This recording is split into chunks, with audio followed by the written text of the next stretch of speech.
Welcome everyone, I am Andrew Duckworth and I'd like to thank you for joining us for the 5th episode from our second podcast series on the COVID-19 pandemic, entitled COVID-19, The New Normal and How to Get There. At the time of recording this on Tuesday the 19th of May, data for the UK suggests that we are approaching 250,000 confirmed cases of COVID-19, with sadly almost 35,000 deaths. As some nations around the world start to try and move out of lockdown and determine the best way forward, the COVID-19 pandemic continues to weigh heavily over our healthcare systems across the world. And we've heard in recent weeks from several well-respected institutions and think tanks that restoring NHS services was going to take many months, and it would be some time before the NHS was back fully. In light of this, through this second series of podcasts, we're reflecting on what has happened so far as a consequence of the pandemic for us in our specialty, as well as on our healthcare system as a whole. We've already heard from a range of colleagues and specialties, as we will today, on how we move forward as we start to consider increasing our orthopaedic services around the country. There are several questions and unknowns regarding hospital capacities, staffing and PPE supplies, patient safety, as well as patient consent in the light of COVID-19. So today I have the pleasure of being joined by Professor Geoff Bellingan, who is the Medical Director for Surgery and Cancer at University College Hospital London, whom I know will be able to give us an exceptional overview and perspective into the effects of the pandemic so far from one of our frontline specialties, but also discuss the recent released guidelines and how we may restart both urgent and planned care in the NHS. Many thanks for joining us today, Geoff. We really appreciate your time to join us today. Thanks very much. I look forward to an interesting conversation.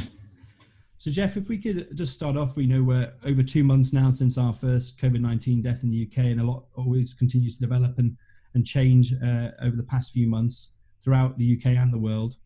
And as we have for all our guests so far in this series, I wanted to start off by asking you what your experience of the pandemic over the past few months has been, and if you could give our listeners a perspective from your specialty, who have very much been and continue to be on the front line during this pandemic. Yeah, sure. So clearly, my background is as a critical care doc, and critical care has been absolutely front and center of dealing with COVID pandemic. And I think people who've been working in critical care have been close to being overwhelmed. It's been a massively difficult time for them. Huge number of patients, and pushed to every limit in terms of insufficient staff, insufficient kit, and too many patients coming through, with utterly amazing stories of everyone going more than the extra mile. And that's not just the critical care docs and the critical care nurses, but all the support teams coming in and all the other clinicians, docs and nurses coming in helping. So it's been an amazing time of watching people just getting on doing what's right. In circumstances which are very, we're a very first world country. I was born and brought up in Zimbabwe, and I'm not saying we're at third world levels, but you really were not working in the way we were used to working. And people were exceptionally strong in the way they all pulled together. And I do emphasize it's broader than just the critical care community. My personal journey was a unique one in that I elected to partake of the pleasures of your field of orthopedics and had my knee replaced about 5 weeks before this pandemic. So I actually have to confess that I was at home recovering from an elective knee surgery, but I'm watching my colleagues putting both shoulders to the wheel and feeling somewhat guilty. But I came back very quickly as medical director and understood and was on daily comms with them all, and took my hat off to what they did. But I think we're now coming to a slightly different phase. Some people are able to come up and catch their breath. The total number of COVID patients has been going down steadily. We're out of the recovery areas and the operating theatres. We're back in the basic footprint of critical care. And we're starting to re-look at what that looks like. And that's quite a tough time in its own right. Absolutely. And you're saying, Geoff, there, so in London, obviously it's very much been at the epicenter of it for the UK. Things have not returned to normal, but there is a slow return to more manageable numbers, you would say. Yes, just about everywhere stopped all elective work and went into the surge with critical care empty or nearly empty. And then we filled all the critical care beds, all the associated HDU beds, and then typically would go into the recovery areas and into operating theatres that we had pre-stripped and kitted to try and be as close to an ICU as we could get. Yeah. We reached the point that I think we had 111 from our normal sort of 35 in UCH, that sort of scale of change. And then we've come back down. So we now don't have any patients in our recovery areas, don't have any patients in the operating theatres. And we've cleaned those now. We've put the doors back on. We've now got the kit ready for operating to start. We're probably aiming to start operating in our elective theatre this month, if we can, with some key, carefully selected patients that we should be working on.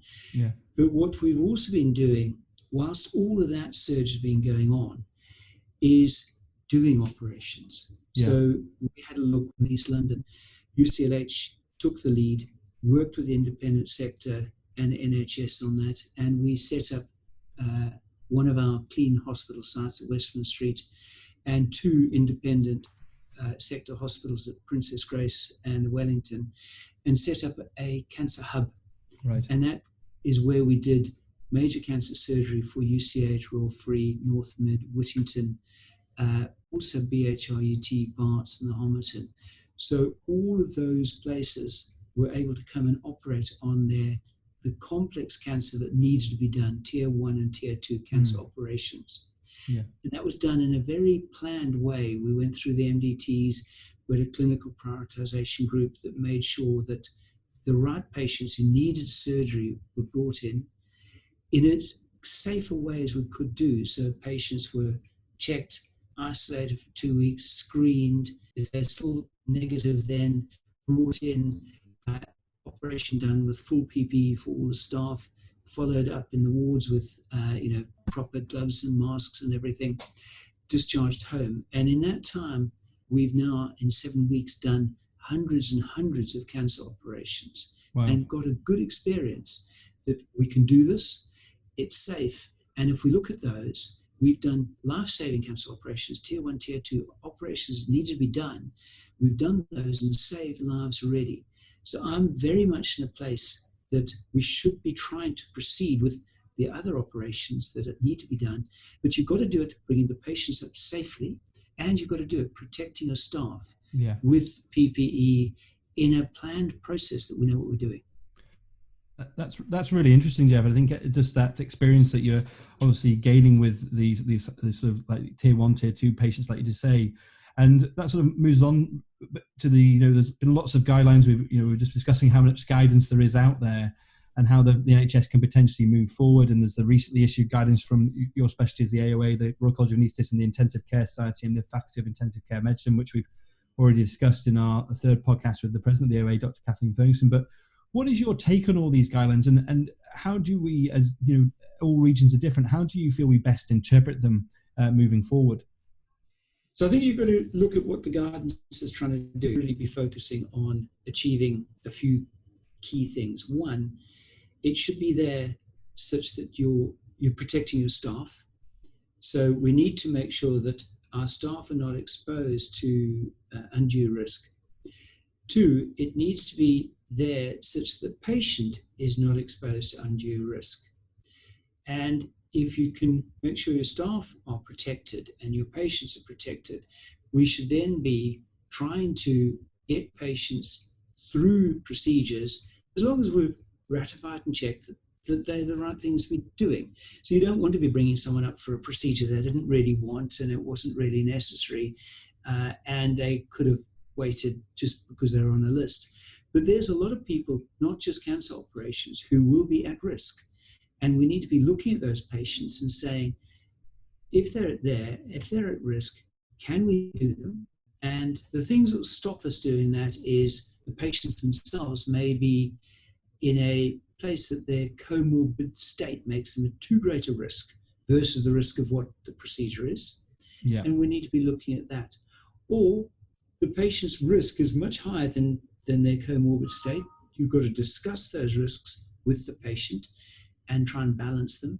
But we can provide transport to bring them up safely. We can provide a process, and we now know, having done lots of these cancer operations, that we can counsel them, screen them, keep them isolated for 2 weeks, test them, bring them in, and with our staff in full PPE, not expose them to further risk. So we can get those patients in to have operations safely. And we also know that our staff have been protected by doing that. So I think we can get that work through.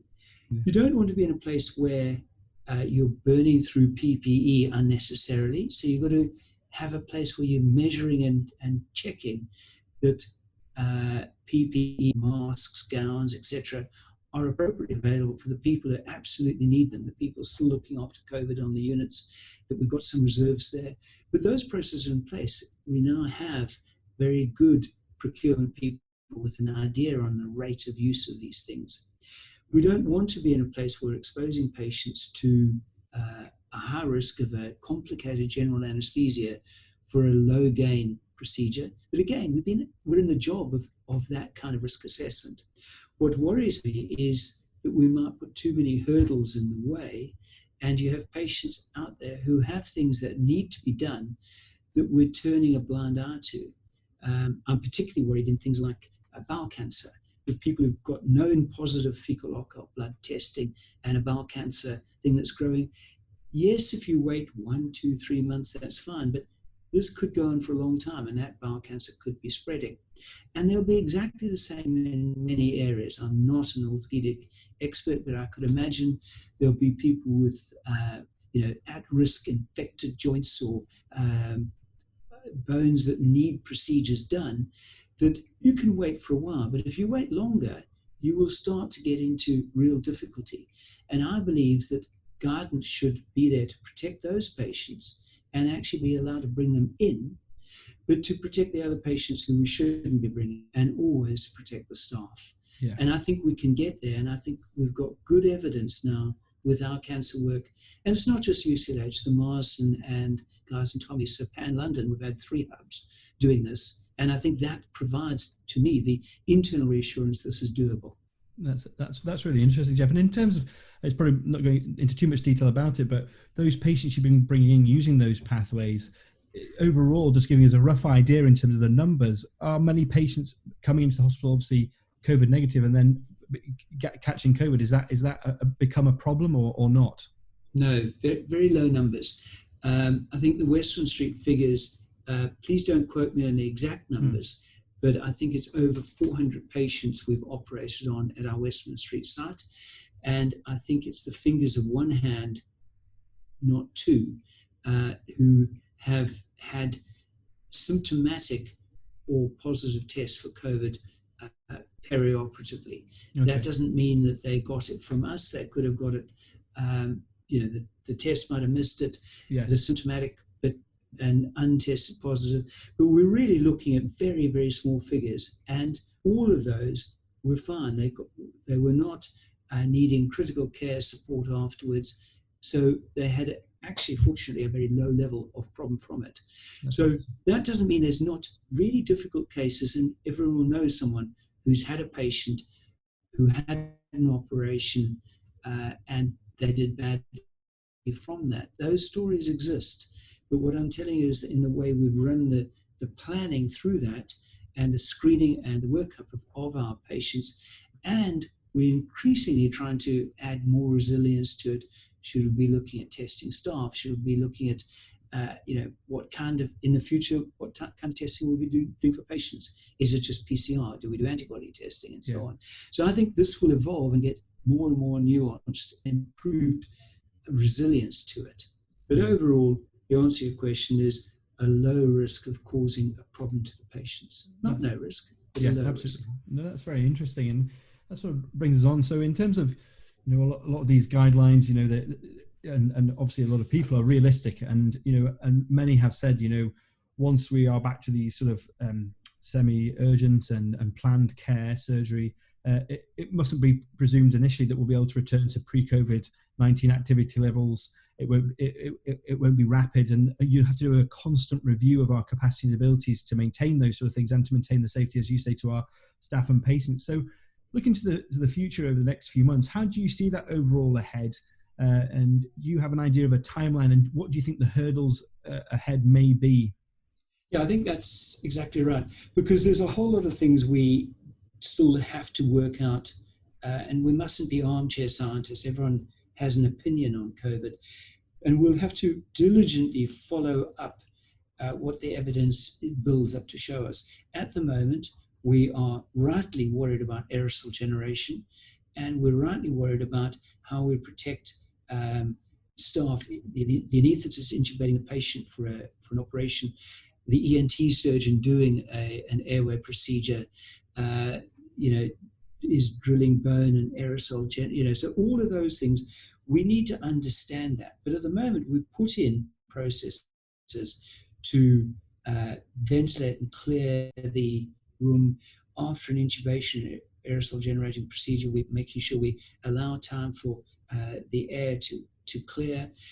Over time, we'll understand even those. We'll have a greater knowledge of the risk associated with that and the protection measures we put in. We need to be watching all of those. But because of that, we know that some procedures take significantly longer.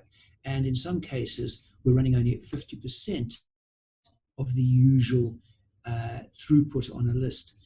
Now, obviously, if you've got one case on a list and it's an all-day procedure, it'll be 100%. You'll just take longer towards the end of the day. But if you've got a fast turnover list, breast surgery with lots of small biopsies or whatever, those lists will be hit. Over time, I think we will get more efficient, but I wouldn't predict for the next while we'll be back to anything like normal efficiency. And nor should we be until we're truly confident on what aerosol generation means, until we're truly confident on the risk to staff. I think staff need breaks when they're in PPE. Mm-hmm. There's a whole range of those things we've got to work through. So I think we've got to accept a degree of inefficiency, and we've got to work with that until we can properly eliminate it. So that means that we've got to look at trying to do procedures that are RAG rated or in some way gated such that we're doing more important procedures.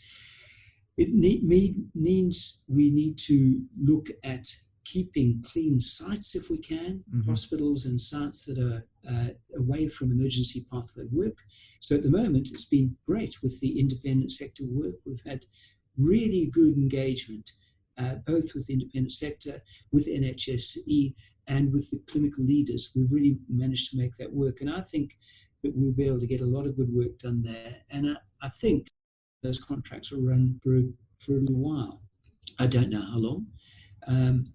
And then we'll need to be looking back at base and what do we need to build in for the original base hospitals with green, the colours will change, but elective pathways that are ring-fenced from emergency pathways. Yeah. And is that ring-fenced by floor? Is it ring-fenced by staffing as well? Is it ring-fenced by diagnostics? We can probably over-engineer this very quickly. We're very good at over-engineering. But we will need to keep some of those clean pathways and start to define how, when we get out of the independent sector, we've got sufficient of those back at all our home bases. Yes, yeah. And Geoff, do you think in terms of all that sort of moving forward, obviously there's this worry about a second surge as lockdown is gradually lifted. Do you think we're well positioned to deal with that as best we can? It's hard to predict, what it would be like.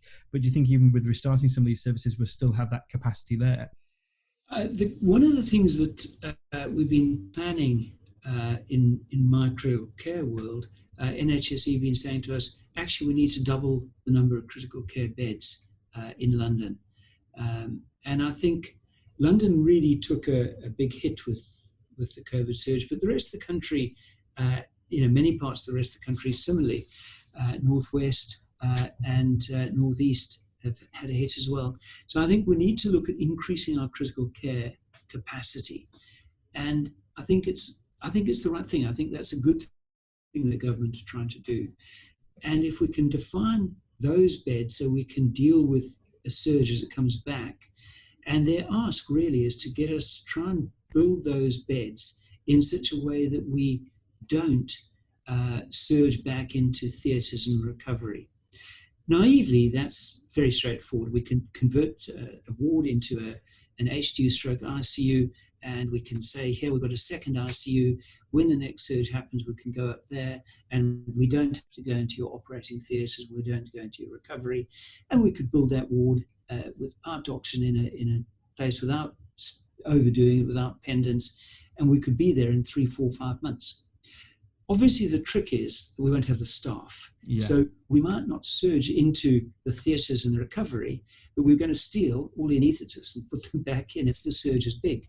But the surge may not be big. It may be smaller, and we might only steal half the anaesthetists. If that happens, and we've still got an operating theatre that is clean and able to be used, and we still got a place where we could put patients in the ward or just do day surgery, we can still get through a steady lot, or diagnostics, we can still get through a steady lot of elective procedures, nothing like a normal working day. But if we take in my podium here, I've got 14 operating theatres. Even if I'm running 4, that's better than running none. And there would be, on an average day, if I'm able to get through 4 theatres worth of important cases, there's a lot of patients who made a real difference too. Absolutely. So I think those changes, the government changes, increase critical care capacity, take it out of theatre space is good. And over time, we should also be able to start training up our nursing skills and our clinical skills so that we might even be able to run more beds as well. At the moment, being quite brutal. We might get the kit, but we've got people who take longer. Absolutely. And just to sort of finish on, Geoff, you sort of mentioned it before, but from your experience of, trying to do these sort of urgent, semi-urgent cases that you've had so far, do you think the patient perspective has changed at all? Do you think we'll get a proportion of patients who just don't want to take the risk to have their surgery, and because of the fear of COVID? Of course, no. We've got everyone will recognise exactly that. You can ring up some patients and say, we'd like you to come up for the session, and say, please don't contact me until COVID's over. Yeah. And we've got to respect that. Now, clearly, if they've got something big and bad, we might need to come back and rediscuss what that looks like. But there'll be a bunch of patients that's appropriate. It depends how long it is until COVID's over. Yeah.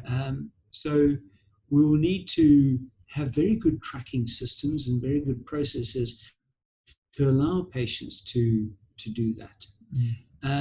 I think patients will change as we go through, unlocking and removing aspects of lockdown. People's mindset changes as well. So I think patients will become more, we're back to normal. So some patients will start to say, well, why haven't I had my this or that done? Yeah. So I think we've got to be sensitive to the patient's wishes. We've got to push them if we really think that they are deficit in themselves. But everything is an explained, consented process. And, as long as we're fair and accurate with what we explain to the patients, we can't, it's a free world. No, so absolutely. we've got to accept that. And in some patients who are, isolated and being protected, we really must continue to achieve that.